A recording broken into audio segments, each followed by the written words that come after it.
Thank you, Mr. Chairman. I just want to pick up on Ms. Beaumont's analogy of the 4-pack of toilet paper and perhaps remind her, in case her memory was a little bit short, about what we got under 9 years of a Labour government. Remember Dr. Cullen's chewing gum budget. Remember the chewing gum budget. And what happened to the chewing gum? He took it back. 9 years of a Labour government. I'm going to give you a pack of chewing gum and then I'm going to take it back. And then we had the Peace Day resistance. Several days to raise the top tax rate by 9%, 9 years to wait, and what did we get? A block of cheese. A block of cheese. Well, I want to go through some inconvenient truths for our friends on the other side, Mr. Speaker. 73% of income earners now have a top tax rate of just 17.5%. That's nearly half what it was under the previous Labour government. Not the top tax earners, not the top income earners rather, but the middle and lower income earners are far, far better off under this government than they ever were under the Labour government.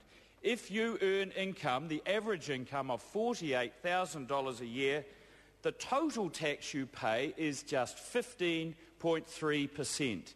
And if you have 2 children, you don't start paying income tax until your income exceeds $50,000. Mr. Shearer mentions GST. Well, I find it astounding that the members Hipkins and Street, the latter, who has been a Crown Minister and sat around considering revenue bills, did not know that GST isn't payable on rents. It simply isn't. No GST on residential rents. They both mentioned it in their calls. But I think that continues the rather the ignorance around the sorts of effects that the tax arbitrage frameworks that Labour put in place after 9 years had on hard-working New Zealanders. Mr. Burns talks about continuing the gap between the top personal income tax rate and the company tax rate. Well, that wasn't the problem. The main problem was the large gap between the top personal income tax rate and the trust rate, because that's where that was the vehicle that top income earners were using to protect their income. The company tax rate is ultimately paid by individuals and they get imputation credits attached to them. Whatever that company tax rate is, their personal income tax rate will be what it is. So the really important gap is the one between the trust rate and the top personal tax rate, and I'm very pleased to see that that's been lined up. Mr. Cunliffe, very confused about loss attributing qualifying companies, and an astounding comment he made in his call in the first reading when he said, yes, Labour put in place LAQCs, but we had no idea they would be used for the purpose to which they were eventually used. God forbid, loss attribution would be used to attribute losses. It just doesn't make sense, does it? But it got worse with Dr. Norman's analogy about, I think he used a shoplifting analogy. Does anybody remember that in the first reading? Remember that instead of actually controlling the shoplifting, he said, what National have done has lowered the price of goods and applied a fixed charge across all the goods.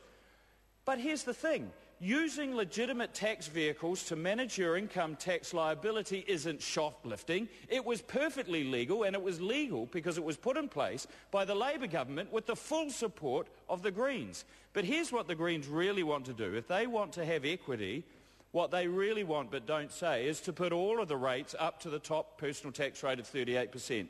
If you want equity, raise the trust rate, raise the company rate, raise.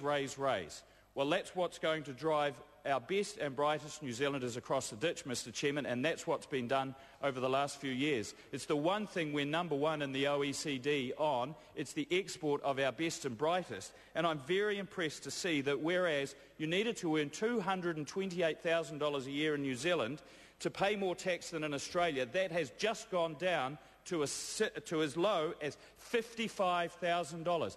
$55,000. And my prediction, Mr. Chairman, is that those best and brightest are going to start coming back across the ditch. So I'm absolutely delighted to see that the rot is stopping in respect of those very talented New Zealanders. But it goes on, Mr. Chairman.